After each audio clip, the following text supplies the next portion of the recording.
Friends, வணக்கம் and welcome back to my channel New Crystals. எல்லோரும் எப்படி இருக்கீங்க? இன்றைக்கி நம்ம சேனலில் என்ன ப்ளாக்னு பார்க்கறதுக்கு முன்னாடி இது வரைக்கும் நியூ கிறிஸ்டல் சேனலை சப்ஸ்கிரைப் பண்ணலன்னா மறக்காமல் ப்ளீஸ் நியூ கிறிஸ்டல் சேனலுக்கு சப்ஸ்கிரைப் பண்ணிக்கோங்க. கூடவே பக்கத்தில் இருக்கிற பெல் ஐக்கானை ப்ரெஸ் பண்ணி சேவ் பண்ணிக்கோங்க.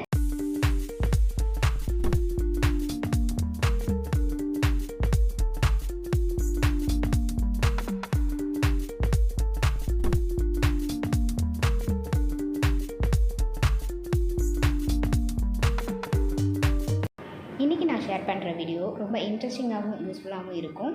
வீடியோவை ஸ்கிப் பண்ணாமல் லாஸ்ட் வரைக்கும் பாருங்கள். வீடியோ பிடிச்சிருந்தா உங்கள் ஃப்ரெண்ட்ஸுக்கும் ஷேர் பண்ணுங்கள், லைக் பண்ணுங்கள். வித்தவுட் ஃபர்தர் டிலே வாங்க வீடியோ பார்க்கலாம். இன்றைக்கி நம்ம சேனலில் பார்க்க போகிற வீடியோ கிருஷ்ண ஜெயந்தி அன்னைக்கு செய்யக்கூடிய ஸ்வீட்ஸில் ஒரு சில ரெசிபீஸ் இன்றைக்கி பார்க்கலாம். ஃபஸ்ட்டு நம்ம பார்க்க போகிறது பால்கோவா. இதுக்கு கடாயில் 2 டீஸ்பூன் அளவுக்கு நெய் சேர்த்துருக்கேன். நெய் நல்லா மெல்ட் ஆனதும் 1 கப் அளவுக்கு மில்க் பவுடர் ஆட் பண்ணிக்கலாம். கூடவே 1/2 கப் அளவுக்கு ஐசிங் சுகர் சேர்த்துக்கலாம். கொஞ்சமாக தண்ணி சேர்த்து மில்க் பவுடர் நல்லா கரையிற வரைக்கும் மிக்ஸ் பண்ணிக்கலாம்.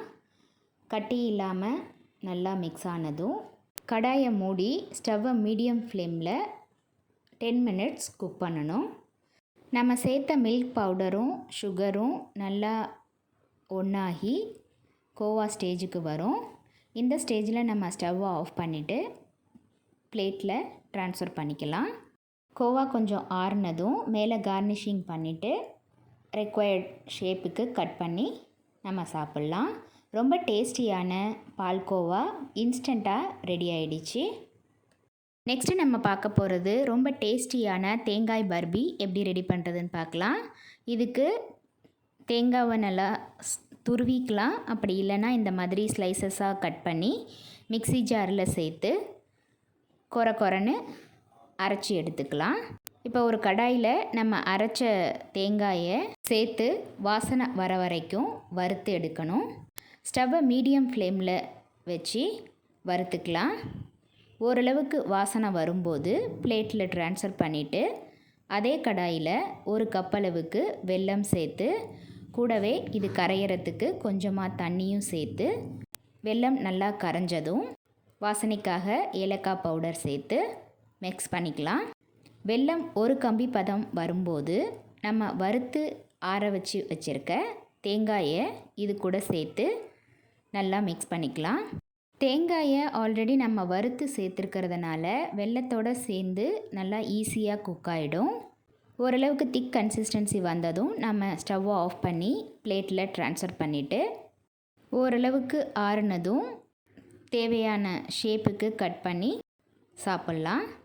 ரொம்ப சிம்பிள் அண்ட் டேஸ்டியான தேங்காய் பர்பியும் ரெடி ஆகிடுச்சு. நெக்ஸ்ட்டு நம்ம பார்க்க போகிறது ரொம்ப கிறிஸ்பியான முறுக்கு எப்படி ரெடி பண்ணுறது அப்படின்னு பார்க்கலாம். இந்த முறுக்கு செய்கிறதுக்கு முறுக்கு மாவு அரைக்கணும்னு தேவையில்லை. வீட்டில் இருக்கிற பொருட்களை யூஸ் பண்ணியே ரெடி பண்ணிக்கலாம். ஒரு கடாயில் 1 கப் அளவுக்கு அவல், 1 கப் அளவு பொட்டுக்கடலை, 1 கப் அளவுக்கு உளுந்து இது எல்லாத்தையும் வறுத்து பிளேட்டில் ட்ரான்ஸ்ஃபர் பண்ணி ஆற வச்சுட்டு மிக்ஸி ஜாரில் சேர்த்து நல்லா நைஸாக பொடி பண்ணிக்கலாம். அரைச்ச பவுடரை ஃபில்டர் பண்ணி எடுத்துக்கலாம். இந்த மாவோட 2 கப் அளவுக்கு அரிசி மாவு சேர்த்து கொஞ்சமாக எள், பெருங்காய பவுடர், தேவையான அளவுக்கு உப்பு, 2 டீஸ்பூன் அளவுக்கு நெய் சேர்த்து நல்லா மிக்ஸ் பண்ணி கொஞ்சமாக தண்ணியும் சேர்த்து முறுக்கு மாவு பதத்துக்கு மிக்ஸ் பண்ணிக்கலாம். மாவு மிக்ஸ் பண்ணி ரெடியானதும் அச்சுக்குழலில் கொஞ்சமாக மாவு எடுத்து முறுக்கு பிழிஞ்சிக்கலாம்.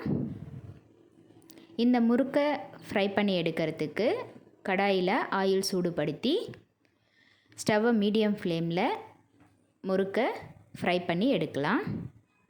ரொம்பவே சிம்பிளான டேஸ்டியான முறுக்கும் ரெடி ஆகிடுச்சு.